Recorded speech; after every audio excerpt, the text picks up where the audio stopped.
La papisa, la mujer que la Iglesia ocultó. Archivo abierto. Hay historias que no están en los libros oficiales. Historias que fueron borradas, reescritas, enterradas bajo capas de silencio institucional.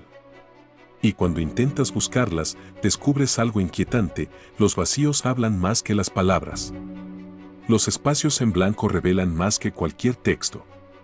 Este es uno de esos relatos. Durante siglos, la Iglesia Católica mantuvo un registro meticuloso de sus pontífices. Cada papa, cada fecha, cada acontecimiento. Pero en medio de esa cronología aparentemente perfecta, hay un hueco. Un silencio. Un nombre que aparece y desaparece según quien cuente la historia. Entre los años 855 y 858, según algunas fuentes medievales, el trono de San Pedro no fue ocupado por un hombre. Fue ocupado por una mujer. Su nombre: Juana. La historia oficial dice que nunca existió. Que fue una leyenda, un mito, una invención medieval para desacreditar al papado. Pero entonces, ¿por qué tantos cronistas de la época la mencionaron? ¿Por qué hay registros, descripciones, testimonios que coinciden en detalles específicos? Y más importante aún, ¿por qué la Iglesia cambió ciertos protocolos después de ese periodo? ¿Por qué implementó una ceremonia particular para verificar algo que, según ellos, nunca había ocurrido? Los documentos existen. Fragmentados, dispersos, algunos guardados en archivos que pocos pueden consultar. Otros desaparecieron en incendios convenientes. Pero suficientes quedaron, suficientes para reconstruir lo que no debía recordarse. Esta es la historia de la papisa Juana. No como leyenda, no como mito, sino como archivo prohibido. Comenzamos con lo que sabemos, o lo que nos permitieron saber. En el año 814, en algún lugar de lo que hoy es Alemania, nació una niña. Las crónicas difieren en el nombre de la ciudad. Mainz, según algunos. Ingelheim, según otros. Como si hasta su origen hubiera sido deliberadamente confundido. Su padre era un misionero inglés. Algunos textos lo identifican como un monje que había renunciado a sus votos. Otros lo describen simplemente como un religioso llegado desde tierras lejanas. Lo que todas las fuentes coinciden es en algo particular: ese hombre educó a su hija de forma inusual para la época. Le enseñó a leer, a escribir, latín, griego, teología, filosofía, conocimientos reservados exclusivamente para hombres, para clérigos, para aquellos destinados a servir en la iglesia. Y la niña aprendió. No solo aprendió, superó a sus instructores. Dominó textos que eruditos adultos apenas comprendían. Memorizó escrituras completas. Debatió teología con una profundidad que asombraba a quienes la escuchaban. Pero había un problema fundamental e insalvable. Era mujer. Y las mujeres no podían acceder al conocimiento sagrado. No podían estudiar en las escuelas monásticas. No podían participar en debates teológicos. No podían existir en ese mundo. Entonces, ella decidió no existir como mujer. Las fuentes describen el momento de forma casi idéntica. Después de la muerte de alguien cercano, algunos dicen su amante, otros un hermano, otros su maestro, Juana tomó una decisión. Se cortó el cabello. Se vistió con ropas masculinas. Adoptó un nombre de hombre. Y desapareció en el sistema. Entró a un monasterio benedictino. No como visitante. No como sirviente. Como monje. Los registros monásticos de ese periodo son escasos, convenientemente escasos. Pero varios cronistas posteriores afirman que un joven monje de nombre Juan el Inglés destacaba por su sabiduría excepcional. Años pasaron. Décadas. Y ese monje siguió ascendiendo. No por ambición política, sino por puro mérito intelectual. Enseñaba, escribía, debatía. Y nadie sospechaba. O quizás algunos sospechaban, pero el conocimiento que poseía era demasiado valioso, demasiado útil. Y en una época donde el poder se sostenía sobre el dominio del saber sagrado, quien poseía ese saber tenía poder. Eventualmente llegó a Roma, la ciudad eterna, el corazón del cristianismo. Y allí, su ascenso se aceleró. Roma en el siglo IX no era la ciudad de mármol y esplendor que muchos imaginan. Era un campo de batalla político disfrazado de centro espiritual. Las familias aristocráticas peleaban por influencia. Los cardenales se aliaban y traicionaban. El papado era tanto un trono espiritual como una corona de poder terrenal. Y en medio de ese caos, un monje llamado Juan el Inglés se hizo indispensable. Los registros lo describen como un erudito sin igual. Alguien capaz de citar las escrituras completas de memoria. Alguien que podía debatir teología con la profundidad de los padres de la Iglesia. Alguien cuyo conocimiento del griego y el latín superaba al de los maestros romanos. Fue nombrado secretario papal. Luego consejero. Participaba en debates cruciales sobre doctrina. Redactaba documentos oficiales. Su nombre aparecía en correspondencias importantes. Y nadie cuestionaba su identidad. O tal vez, algunos lo hacían. En privado. En susurros. Pero el valor de sus contribuciones silenciaba las dudas. Porque en una institución construida sobre el conocimiento de textos antiguos, quien dominaba esos textos tenía autoridad incuestionable. Entonces llegó el año 855. El Papa León IV murió. Las circunstancias de su muerte varían según la fuente. Algunos dicen enfermedad. Otros hablan de complicaciones repentinas. Lo que importa es lo que vino después. La sede quedó vacante. Y según las crónicas que aún existen, el cónclave eligió a Juan el Inglés. Pausa larga. No por nepotismo. No por conspiración. Por consenso. Porque era, en opinión de los cardenales reunidos, el más capacitado. El más sabio. El más digno. Y así, Juana se convirtió en papa. Las fuentes medievales dan detalles específicos. Dicen que adoptó el nombre de Juan VIII. Otros textos afirman que fue Juan VII. La confusión en el número no es accidental. Porque después, mucho después, la cronología oficial fue ajustada. Durante aproximadamente 2 años y medio, según los cronistas, Juana gobernó el papado. Y los registros de ese periodo, los pocos que sobrevivieron, no muestran nada extraordinario. Ningún escándalo. Ninguna crisis doctrinal. Ningún desastre administrativo. De hecho, todo lo contrario. El papado funcionó. Las decisiones teológicas fueron sólidas. Las relaciones diplomáticas se mantuvieron. Los documentos oficiales muestran competencia, conocimiento, autoridad. Si realmente fue una impostora, como la historia oficial afirma, fue la impostora más competente que jamás ocupó el trono de Pedro. Pero entonces, algo cambió. Los detalles varían, pero el núcleo de la historia permanece consistente a través de múltiples fuentes. Durante una procesión pública, durante una ceremonia solemne, mientras Juana cabalgaba por las calles de Roma vestida con las ropas papales completas. Colapsó. Y ahí, frente a la multitud reunida, frente a los cardenales, frente a los ciudadanos de Roma, dio a luz. Pausa. Algunas crónicas dicen que murió inmediatamente después del parto. Otras afirman que fue arrastrada por las calles, atada a un caballo, ejecutada por la turba enfurecida. Otras versiones sugieren que fue encarcelada en un monasterio remoto, donde vivió el resto de sus días en penitencia forzada. Lo que ninguna versión explica satisfactoriamente es, como nadie lo supo antes, cómo alguien puede vivir años en comunidades cerradas, dormir en dormitorios compartidos, participar en ceremonias íntimas y mantener un secreto así, a menos que algunos lo supieran y eligieran no decir nada. Porque admitir que lo sabían significaba admitir que habían permitido lo impensable. Que habían sido cómplices. Que el sistema había fallado no una vez, sino durante años. Entonces, ¿qué hicieron? Borraron los registros. Ajustaron las fechas.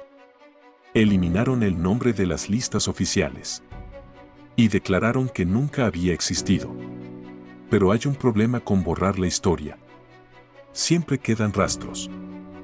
Cuando una institución tan poderosa como la Iglesia medieval decide que algo nunca ocurrió, tiene los recursos para hacer que esa versión se convierta en verdad oficial. Puede reescribir crónicas. Puede retirar documentos de circulación. Puede declarar heréticas las versiones alternativas. Pero no puede alcanzar todos los archivos. No puede silenciar a todos los cronistas. No puede borrar todas las menciones. Y eso es exactamente lo que encontramos. El primer cronista en mencionar a la papisa Juana fue Jean de Mali, un dominico francés, alrededor del año 1255. 400 años después de los hechos que describe. La Iglesia moderna usa esto como prueba de que es solo una leyenda tardía. Pero Jean de Mali no inventó la historia. La registró. Basándose en fuentes que él consultó, que ya existían, que circulaban en círculos educados. Luego vino Martín de Troppau, un cronista papal oficial, que en 1277 incluyó a Juana en su Chronicon Pontificum et Imperatorum. Un documento usado dentro de la propia Iglesia.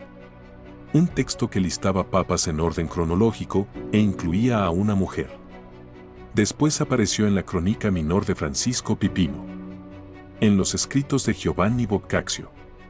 En las crónicas de Jean de Outremeuse. En texto tras texto, en país tras país, cronistas independientes mencionaban el mismo evento. ¿Todos mintieron? ¿Todos se basaron en la misma ficción? ¿O todos consultaron fuentes que ya no existen porque fueron destruidas? Pero los textos no son la única evidencia. Hay algo más. Algo físico. Algo que no puede ser tan fácilmente explicado. En Roma, entre el Coliseo y la Basílica de San Clemente, hay una calle. Vicus Papisa. La calle de la papisa. Durante siglos, las procesiones papales evitaban esa calle específica. Sin excepción. Sin explicación oficial. ¿Por qué evitar una calle particular? Según la tradición oral romana, era la calle donde Juana colapsó. Donde dio a luz. Donde fue expuesta. Y las procesiones papales, por protocolo no escrito, nunca volvieron a pasar por ahí. Hasta el siglo XX, cuando finalmente comenzaron a usarla otra vez. Porque el tiempo había borrado el recuerdo de por qué se evitaba. Pero el nombre de la calle permanece. Luego está la sedia estercoraria. La silla perforada. En el Vaticano existió durante siglos una silla de mármol con un agujero en el asiento. Y según múltiples fuentes históricas, cada nuevo papa, antes de su coronación oficial, debía sentarse en esa silla mientras un cardenal verificaba físicamente su sexo. La ceremonia está documentada. Existen descripciones detalladas del procedimiento. Y la frase ritual que supuestamente pronunciaba el cardenal después de la verificación era, Mas nobis dominus est. Tenemos un Señor. ¿Por qué implementar una ceremonia así? ¿Para prevenir qué exactamente? La Iglesia moderna dice que la silla era simplemente un asiento antiguo reutilizado, que el agujero tenía propósitos higiénicos, que la ceremonia es un malentendido de observadores externos. Pero la silla existió. La ceremonia existió. Y ambas desaparecieron solo después de que la historia de Juana fue oficialmente declarada mito. Conveniente. Hay más. En las catedrales de Siena, de Florencia, de otras ciudades italianas, existieron bustos de la papisa Juana junto a los bustos de otros papas. Formaban parte de las series oficiales de pontífices. Esos bustos fueron removidos. Algunos destruidos. Otros simplemente desaparecieron. Pero existen registros de su existencia. Inventarios. Descripciones. Testimonios de visitantes que los vieron. Y en algunos lugares, aún quedan. Olvidados en rincones. Mal etiquetados. Pero ahí. Entonces tenemos un patrón. Textos que mencionan el mismo evento. Una calle evitada durante siglos. Una ceremonia de verificación implementada. Bustos que existieron y fueron removidos. ¿Todo esto basado en una leyenda? O quizás, la leyenda es lo que vino después. La leyenda es la versión oficial que dice que nunca ocurrió. Hay algo peculiar en cómo la Iglesia responde a la historia de la papisa Juana. No la ignora completamente. No puede. Demasiadas personas la conocen. Demasiados documentos la mencionan. En cambio, la declara imposible. No dicen que no hay evidencia. Dicen que no puede haber ocurrido. Que las circunstancias lo hacen imposible. Que el sistema habría detectado el engaño. Pero esa respuesta plantea más preguntas de las que responde. Porque si el sistema era tan efectivo, tan exhaustivo, tan incapaz de ser engañado, ¿por qué implementaron nuevas verificaciones justo después de ese periodo? ¿Por qué cambiaron protocolos? ¿Por qué alteraron rutas procesionales? Las acciones revelan más que las palabras. Y las acciones de la Iglesia en el siglo IX y después sugieren que algo ocurrió. Algo que los obligó a asegurarse de que nunca volviera a ocurrir. Consideremos la logística del supuesto engaño. Para que Juana permaneciera sin ser descubierta durante décadas, necesitaba más que solo vestirse de hombre. Necesitaba vivir entre hombres. Dormir en dormitorios comunes. Usar baños compartidos. Participar en ceremonias que requerían desnudez ritual parcial. ¿Es posible? ¿Humanamente posible mantener un secreto así? La respuesta moderna diría que no. Que es absurdo. Que habría sido descubierta inmediatamente. Pero la historia está llena de casos documentados de mujeres que vivieron como hombres durante años. Durante décadas. Algunas descubiertas solo después de su muerte. James Berry, cirujano del ejército británico, vivió como hombre durante más de 50 años. Solo al morir, en 1865, descubrieron que era mujer. Y había vivido en cuarteles militares. Había compartido espacios íntimos con hombres. Había pasado inspecciones médicas. Catalina de Erauso, la monja alférez, vivió como soldado español en el siglo XVII. Luchó en batallas.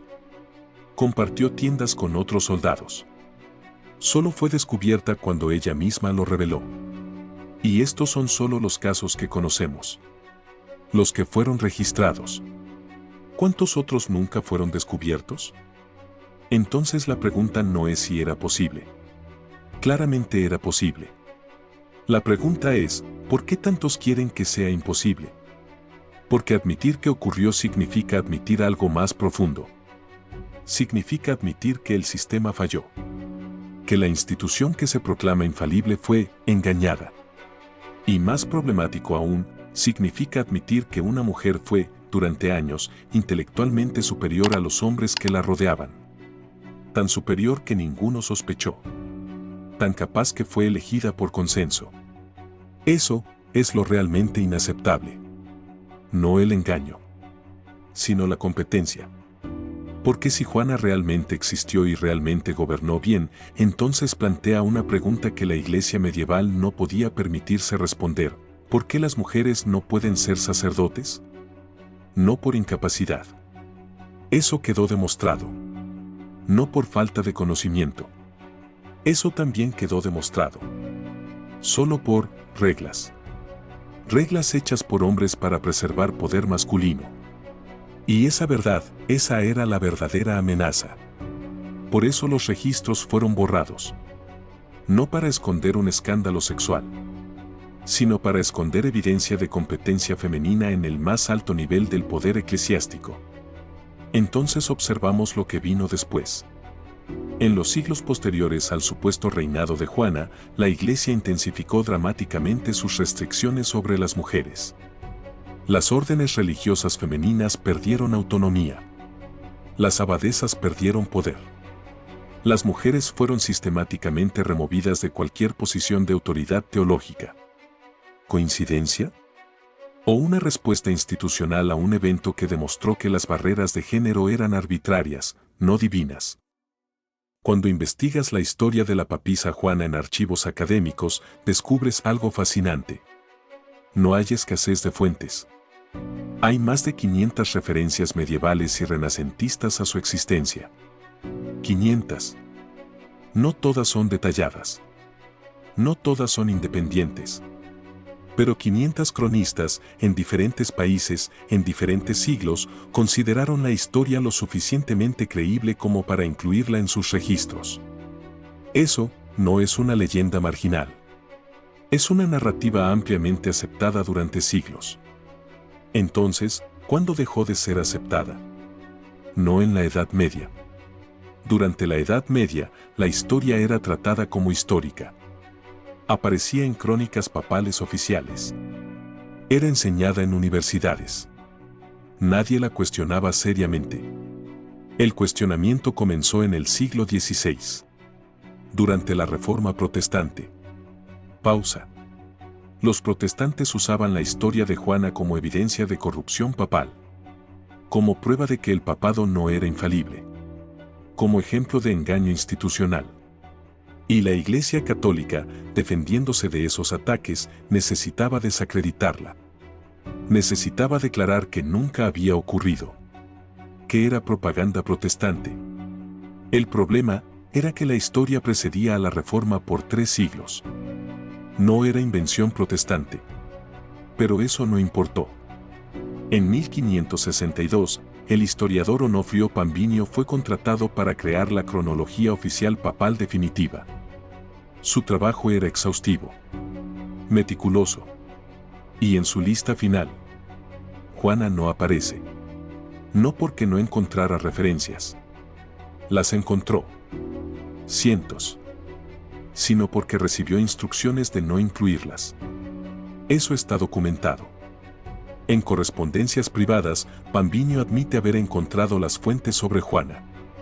Pero dice que fue aconsejado, por autoridades superiores, a omitirlas.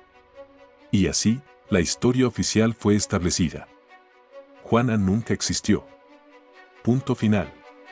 Pero las fuentes antiguas no desaparecieron. Siguieron existiendo en bibliotecas, en archivos monásticos, en colecciones privadas. Veamos algunas específicamente.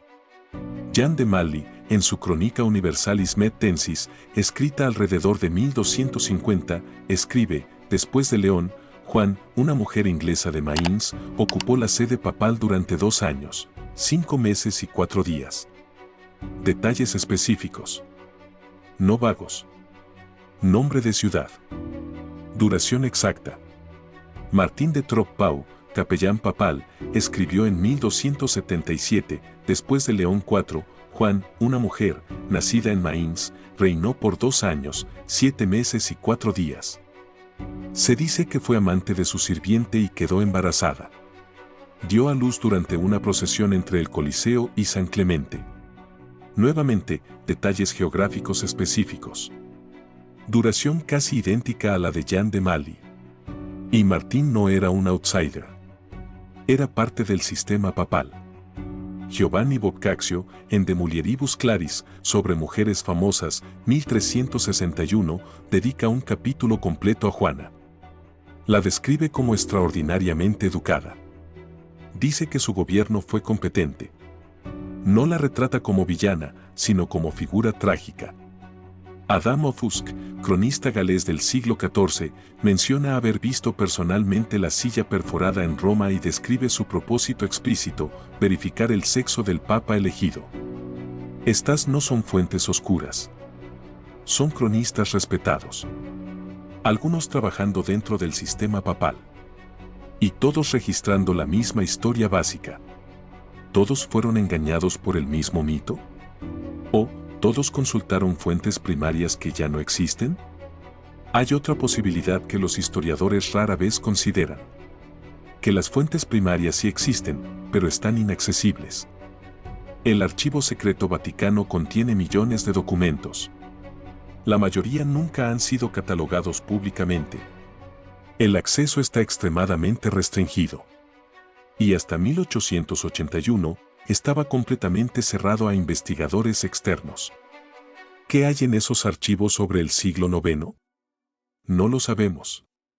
Porque incluso ahora, con acceso parcial, los documentos de ese periodo específico son escasos. Curiosamente escasos. Como si alguien, en algún momento, hubiera hecho limpieza. Hay algo que los investigadores llaman silencio conspicuo. Es cuando la ausencia de evidencia es, en sí misma, evidencia de algo. Cuando un periodo histórico está excepcionalmente bien documentado, excepto por un intervalo específico que está en blanco, ese blanco significa algo. El papado del siglo IX está documentado. Hay registros de León IV, el papa antes de Juana. Hay registros de Benedicto III, el papa oficial después. Cartas, decretos, actos administrativos. Pero entre ellos, hay un vacío. No un vacío completo. Hay algunos documentos, pero menos de los que deberían existir. Y los que existen tienen inconsistencias. Las fechas no coinciden perfectamente. Hay documentos atribuidos a Benedicto III que parecen haber sido escritos antes de su supuesta elección. Hay referencias a un Juan que algunos historiadores asumen que es error de transcripción. O no es error. Luego está la cronología papal misma. Si examinas las listas oficiales de papas, encuentras algo extraño. Los números no son consecutivos correctamente en el siglo IX. Hay 2 Juanes 8 en diferentes listas. Hay confusión sobre quién fue 7 y quién fue 8.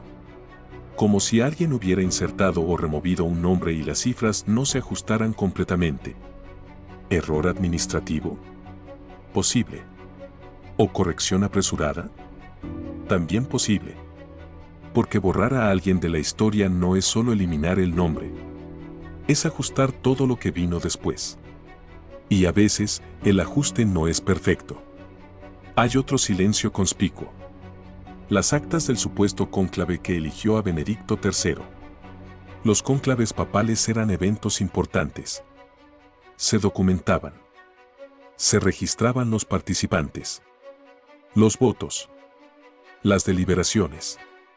Pero las actas de ese cónclave específico no existen. O están perdidas. Conveniente. Y cuando algo conveniente es sistemático, deja de ser coincidencia. Consideremos también el arte. Durante siglos, la Iglesia usó el arte como propaganda. Frescos, esculturas, mosaicos mostrando papas en orden. Historia visual para los iletrados. En Siena, en la catedral, había bustos de todos los papas, incluida una figura femenina identificada como Juan VIII. Ese busto fue removido en el siglo XVII, oficialmente porque era inapropiado. Pero estuvo ahí durante siglos. Aceptado.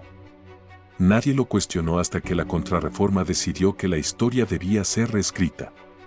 Similarmente, en el manuscrito iluminado Chroniques de France, hay una miniatura que muestra a una figura papal femenina dando a luz en público. Ese manuscrito es del siglo XIV. Más de 400 años después del evento. Pero alguien consideró importante crear una imagen visual de ello. ¿Basándose en qué? ¿En leyenda oral? ¿O en fuentes visuales más antiguas que ya no existen? Porque las leyendas orales no suelen incluir detalles arquitectónicos específicos. Pero la miniatura los tiene. Muestra edificios reconocibles de Roma. Ubicaciones geográficas precisas. Como si el artista estuviera trabajando desde una descripción detallada. O desde otra imagen. Entonces tenemos múltiples formas de silencio. Registros faltantes.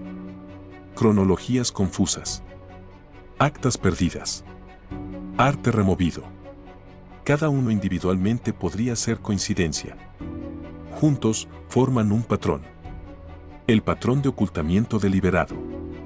Y cuando una institución oculta algo deliberadamente, no es porque ese algo sea falso. Es porque ese algo es inconveniente. Hay algo que se pierde en todos los debates sobre si Juana existió o no. Se pierde la mujer misma. ¿Por qué incluso si asumimos que la historia es completamente falsa, que fue inventada en el siglo XIII, eso plantea otra pregunta: ¿por qué inventar esta historia específica? Las leyendas medievales están llenas de papas malvados. Papas que hicieron pactos con el diablo. Papas que asesinaron. Papas que vendieron cargos. La imaginación medieval no tenía límites para villanía papal. Pero Juana no es retratada como villana. En la mayoría de las fuentes es retratada como extremadamente capaz, sabia, erudita, buena administradora. Su único crimen fue ser mujer. Si estás inventando una leyenda para desacreditar el papado, ¿por qué crear una figura competente? ¿Por qué no inventar un papa incompetente, corrupto, obviamente indigno? A menos que no la estés inventando. A menos que estés registrando algo que realmente ocurrió. Y lo que realmente ocurrió fue esto: una mujer fue tan extraordinariamente brillante que superó todos los obstáculos de su época. Pensemos en lo que eso significa. En el siglo IX, las mujeres no podían leer en su mayoría. La educación estaba reservada para hombres. Las niñas de familias nobles aprendían tareas domésticas. Las niñas de familias pobres trabajaban. Pero Juana aprendió. No solo a leer. Aprendió latín, griego, teología, filosofía. ¿Cómo? Tuvo que ser extraordinariamente inteligente.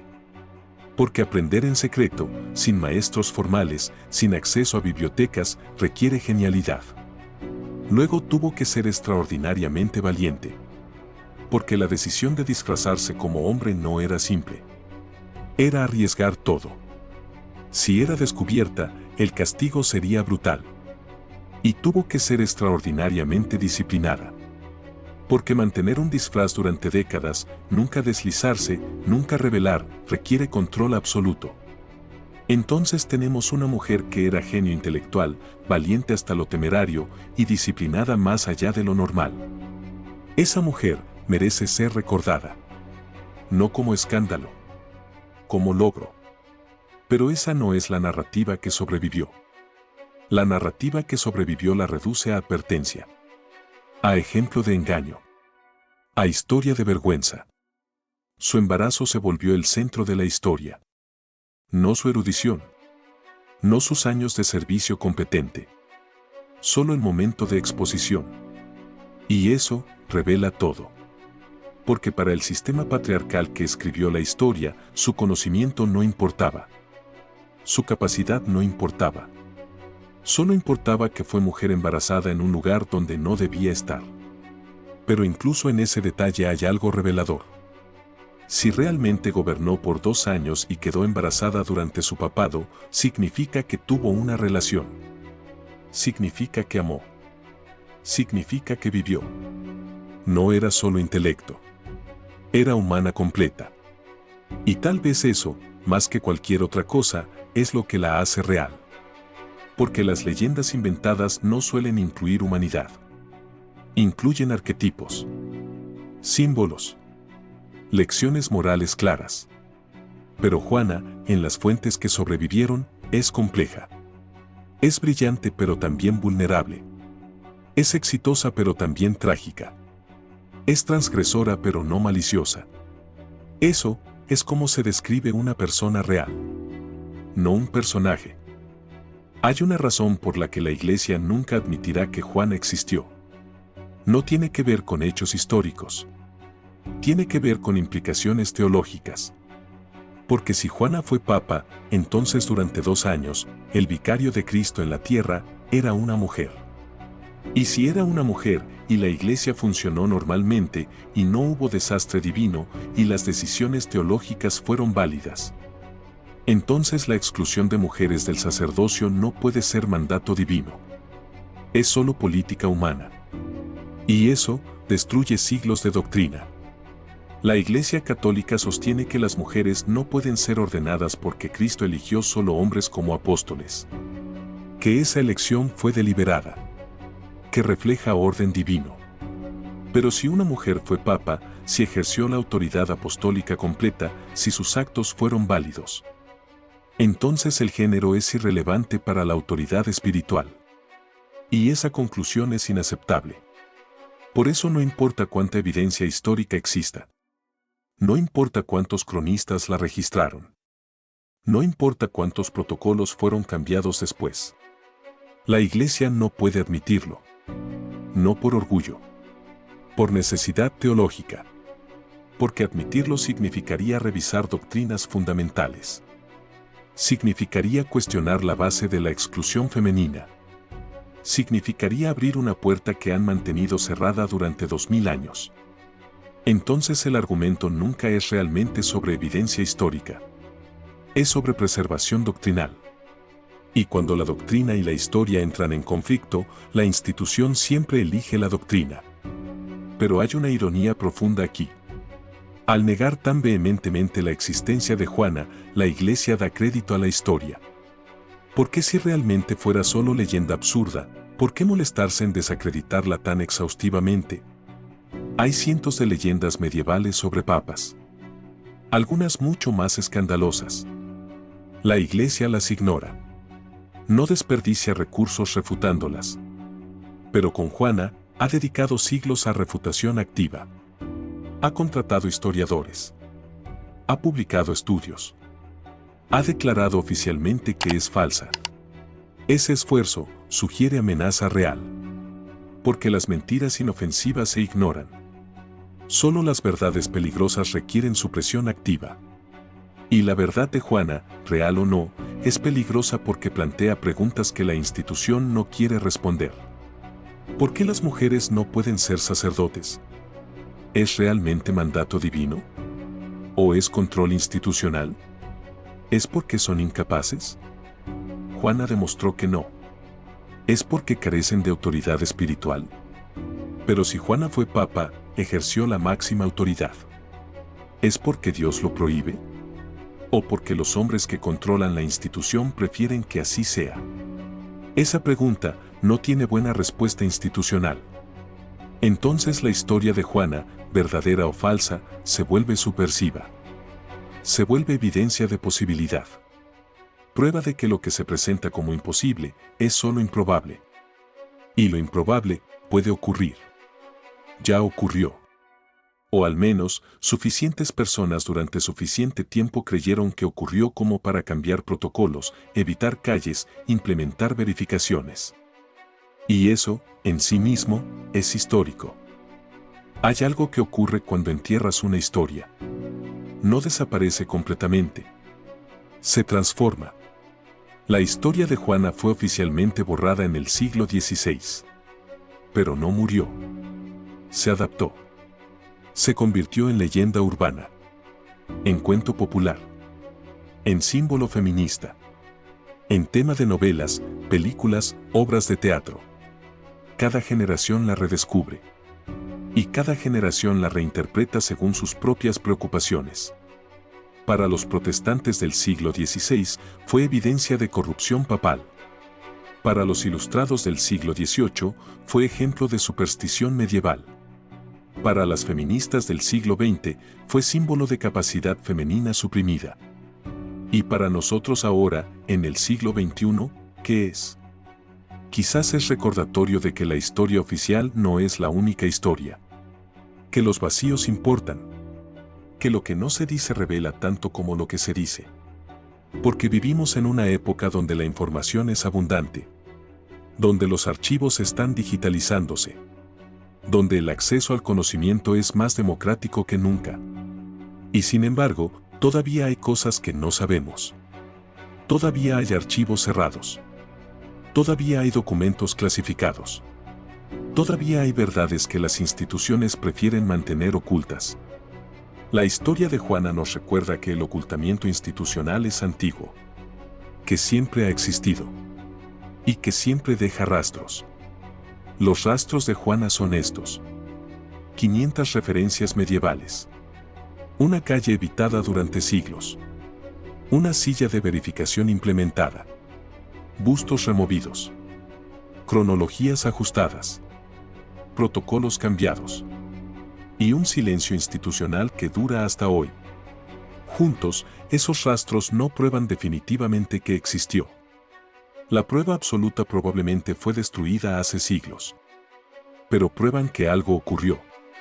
Algo lo suficientemente significativo como para requerir respuesta institucional masiva. Algo lo suficientemente amenazante como para necesitar siglos de negación. Y ese algo merece ser recordado. No porque tengamos todas las respuestas, sino porque las preguntas importan. ¿Qué más ha sido borrado? ¿Qué otras historias de capacidad femenina fueron suprimidas? ¿Cuántas otras Juanas existieron en historia que nunca conoceremos porque sus rastros fueron completamente eliminados? Y más importante, ¿por qué importa tanto ahora? Importa porque vivimos en un mundo donde las instituciones religiosas todavía excluyen mujeres de liderazgo, donde la doctrina se usa para justificar desigualdad, donde siempre ha sido así se presenta como debe ser así. La historia de Juana, real o legendaria, desafía eso. Dice, ocurrió diferente una vez. Podría ocurrir diferente otra vez. Y esa posibilidad es lo que la hace peligrosa. Es por eso que todavía se debate. Por eso todavía se niega. Por eso todavía importa. Porque no es solo sobre el pasado. Es sobre qué futuro permitimos imaginar. Este archivo no tiene conclusión definitiva. No puede tenerla. Porque los documentos primarios, si existieron, fueron destruidos hace siglos. Los testigos murieron hace más de 1000 años. La verdad física, verificable, probablemente está perdida para siempre. Pero eso no significa que la historia no tenga valor. Significa que su valor es diferente.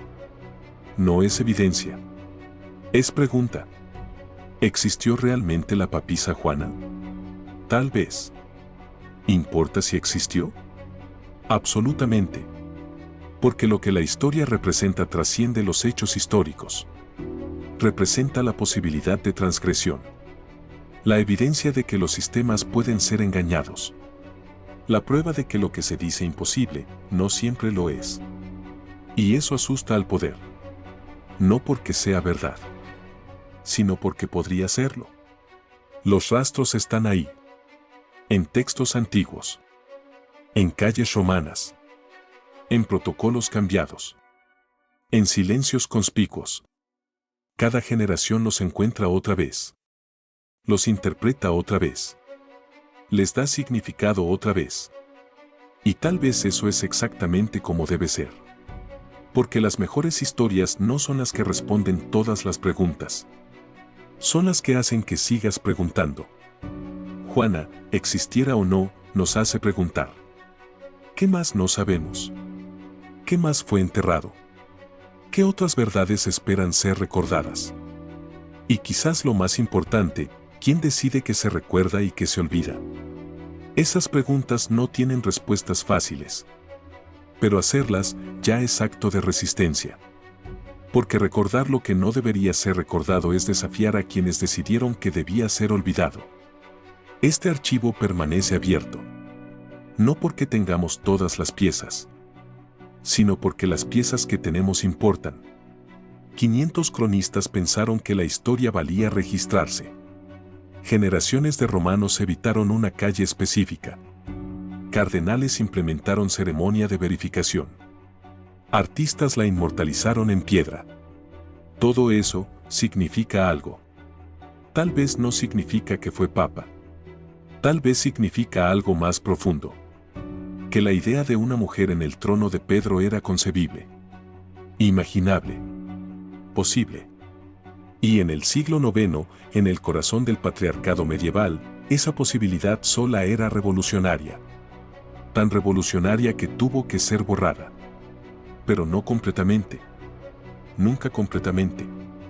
Porque algunas verdades no fueron destruidas, solo fueron escondidas, esperando a que alguien se atreviera a recordarlas. Este ha sido uno de esos recuerdos. Un archivo prohibido. Una historia enterrada. Una pregunta sin respuesta final. Y quizás eso es exactamente lo que debe ser. Pausa larga.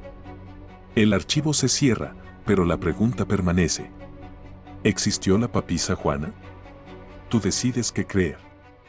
Pero recuerda esto, los silencios hablan. Y este silencio ha estado hablando durante 1000 años. Solo necesitaba que alguien escuchara.